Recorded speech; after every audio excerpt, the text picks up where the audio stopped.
Ilan sa mga salitang binitawan netong si Brownlee dito nga sa former PBA import at naturalized player ng Jordan matapos ang kanilang pagkatalo kalaban ng nasabing koponan 2 days ago.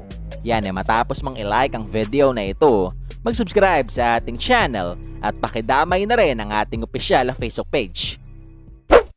Pero bago natin simulan, alam mo ba ngayon mas madali nang maglaro at manalo dito sa 1xBet? Especially na pwede ka nang mag-cash in at mag-cash out through GCash. Kaya naman i-click lamang etong link na nasa comment section ng ating video at gamitin ang promo code na BGS2 upang makasali. Isama pa natin na pwede mo na rin i-download etong kanilang official app para sa mas malalaking papremyo na nag-aantay sa'yo. Mamaya nga mga bulero, alas 4 ng hapon Philippine time, nakatakdang maganap itong qualification game ng Team Pilipinas kontra sa koponan ng Qatar. Especially matapos tayong matalo dito sa ating naganap na laban kontra Jordan 2 days ago. Kung saan ang tapatan, pinangunahan lang naman ng TNT katropa import na si Rondae Hollis Jefferson matapos tong kumanan ng 24 points, 6 rebounds at 9 assists.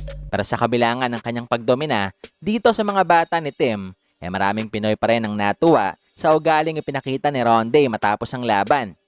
They play hard, you know, they really well coached.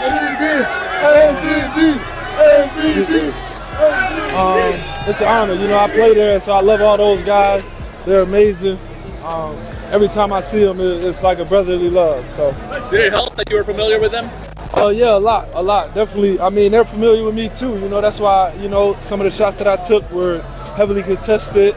I didn't start off that well, but I got the mindset to keep going, keep shooting, keep being aggressive, and I think that, you know, that helped me in the long run. Pero sa kabilangan ng kanyang naging komento, di rin nakapagpigil etong si Brownlee na magsalita patungkol kay Rondae matapos ang game.